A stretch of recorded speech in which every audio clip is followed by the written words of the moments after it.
Bonjour, je m'appelle Mylène Leroux, je suis professeure à l'Université du Québec en Outaouais et chercheuse associée au Centre de recherche interuniversitaire sur la formation et la profession enseignante.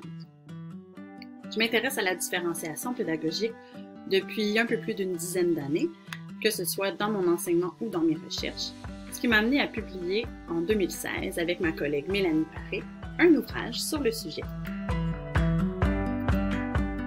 Dans la première capsule, j'ai tenté de définir le concept de différenciation pédagogique et de la situer à l'intérieur d'un continuum de pratiques inclusives. J'ai également exploré brièvement différents angles de réflexion pour aborder la différenciation en classe. Si on retourne à la définition qu'on a donnée de la différenciation pédagogique, il s'agit à la base de prendre en compte les divers besoins et caractéristiques des élèves. Ce qui fait que c'est vraiment important d'apprendre à connaître d'abord nos élèves. C'est le sujet de cette seconde capsule, c'est-à-dire d'explorer la démarche en amont de la différenciation pour pouvoir différencier d'une manière judicieuse. Donc, on va d'abord s'intéresser à l'observation, à l'évaluation de la diversité pour tenter de créer un profil de classe, ce qui va nous permettre de dégager des besoins prioritaires et de déterminer des intentions de différenciation pour nos élèves.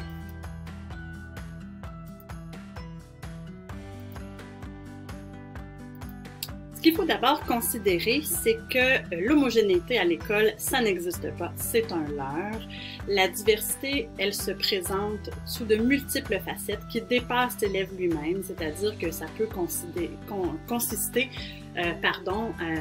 non seulement à tout ce qui le caractérise de manière individuelle, mais aussi son bagage, le milieu dans lequel il évolue, les interactions qu'il va mettre en place.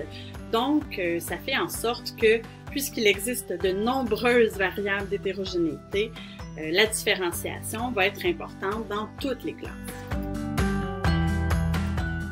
Pour bien préparer cette observation-là, après s'être imprégné de notre groupe, les élèves de notre groupe, de ce qui se passe dans le groupe, on va essayer de considérer de quelle manière elle se présente, cette diversité-là, dans la classe, en quoi elle est peut-être complexe, en quoi la gestion de cette diversité dans l'enseignement présente certains défis, par exemple.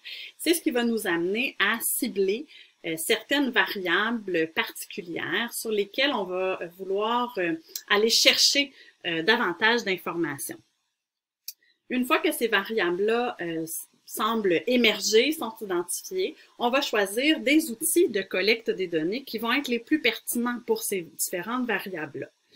Par exemple, si je veux m'intéresser davantage aux interactions et aux habiletés sociales des élèves, je peux utiliser un outil d'observation qui s'appelle le sociogramme et qui va me permettre de décrire de façon plus spécifique quels élèves vont initier des contacts avec les autres, de quelle manière ils vont le faire, est-ce que ces relations-là vont être davantage harmonieuses ou conflictuelles. Donc, ça va me permettre d'aller chercher des informations plus précises par rapport aux interactions des élèves.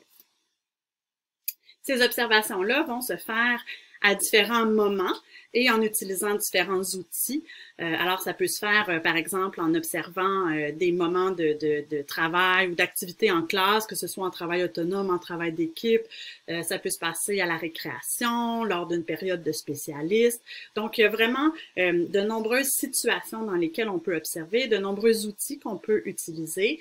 Et il va sans dire que cette démarche d'observation va se faire à plusieurs moments aussi durant l'année pour qu'on puisse voir l'évolution des élèves et aussi la progression de leurs apprentissages.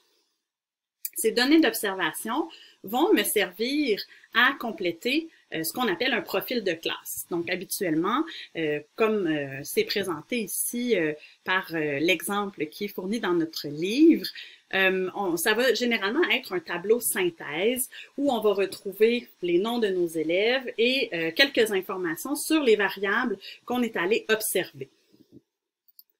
Pourquoi on va utiliser ou élaborer un profil de classe? Mais l'intention, c'est de trier, de catégoriser, de résumer les données, l'ensemble des données qu'on va être allé chercher en observant nos élèves. On va essayer, avec ce profil de classe, de repérer des similarités, des différences entre nos élèves. C'est ce qui va nous permettre de mieux différencier par la suite et d'avoir en un seul coup d'œil, on disait que c'est un tableau synthèse, donc ça devrait tenir sur quelques pages seulement. Donc, avec un seul coup d'œil, on va pouvoir dégager assez rapidement les points forts, les besoins de l'ensemble de nos élèves. Donc, c'est une façon d'utiliser les données des observations d'une façon plus conviviale.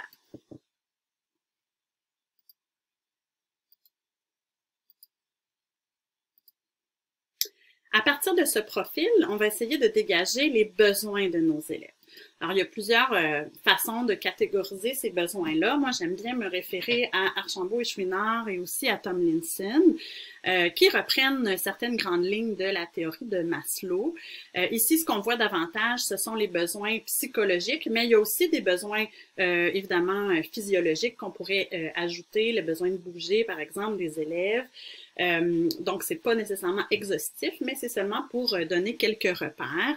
Alors, par exemple, le besoin de sécurité, c'est la possibilité pour l'élève de pouvoir s'affirmer, être lui-même dans la classe, de se sentir bien dans la classe, de se sentir encadré. Donc ça, c'est le besoin, le premier besoin psychologique qu'on voit ici.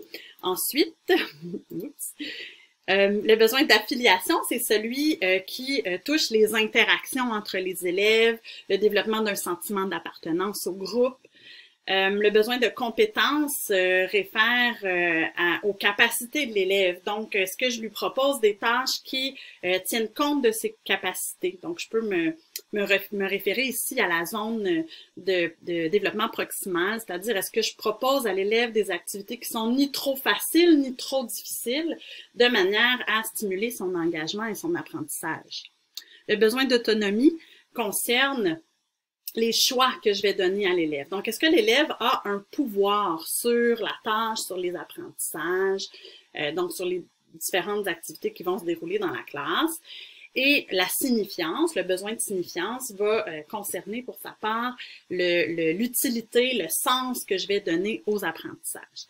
Alors, Archambault et Chouinard reprennent ces besoins-là et expliquent que si on répond bien à ces besoins-là, l'élève va davantage avoir tendance à s'engager dans les tâches. Alors que si on répond plus ou moins bien à ces besoins-là, ben, il se peut que les élèves présentent davantage des comportements d'évitement ou des comportements dérangeants. Donc, à partir des observations qu'on va avoir réalisées du profil de classe, on va dégager des besoins. Alors, on va essayer de voir si certaines observations peuvent indiquer un besoin semblable. Par exemple, dans ce qui est présenté ici, on indique que certains élèves vont comprendre, effectuer rapidement les tâches, d'autres vont les faire dans les temps, mais certains élèves ont de la difficulté à comprendre et à terminer dans les temps. Les plus rapides, les plus lents finissent souvent par déranger les autres élèves. C'est quelque chose qu'on voit assez régulièrement dans les classes. Donc, ce que ça peut cacher ou sous-tendre comme besoin, c'est que peut-être on répond pas suffisamment aux besoins d'autonomie et de compétence des élèves, que les élèves auraient besoin qu'on tienne davantage compte de leur rythme d'apprentissage. Donc, l'idée ici, c'est d'essayer de voir qu'est-ce qui est le plus urgent en termes de gestion de la diversité dans le groupe, parce que je ne pourrais pas répondre à tous les besoins de tous les élèves en même temps. Donc, on va essayer de prioriser les besoins qui sont prioritaires dans ce sens-là, et on va identifier par la suite des intentions de différenciation. Donc, si par exemple, j'observe différents éléments qui touchent les interactions entre les élèves et que j'identifie que je dois répondre davantage à leurs besoins d'affiliation, ben, une intention que je pourrais me donner, c'est d'introduire davantage de moments où les élèves peuvent choisir de travailler en équipe et utiliser davantage d'approches interactives dans mon enseignement. À ce moment-ci, c'est pas nécessaire d'identifier tout de suite de quelle manière on va répondre à cette intention-là ou sur quoi exactement on va différencier. L'idée, c'est vraiment de se donner une intention, un objectif de base qui va nous permettre ensuite de faire des bons choix en termes de différenciation. Donc, on va pouvoir réaliser ce processus-là de manière plus judicieuse. Alors, cette seconde capsule nous a permis de mieux placer les intentions de différenciation à partir d'une observation systématique des caractéristiques des besoins des élèves, de l'élaboration d'un profil des classes, de l'identification des besoins prioritaires et de la détermination d'intentions de différenciation. Pour en savoir plus, je vous invite à consulter mon ouvrage sur le sujet ou alors un des différents écrits auxquels j'ai référé durant la capsule. Vous pouvez également m'écrire à l'adresse courriel qui est au bas de l'écran. Je vous remercie pour votre intérêt et votre attention et n'oubliez pas, pour différencier et embrasser la diversité, chaque petit pas compte. Alors, lancez-vous!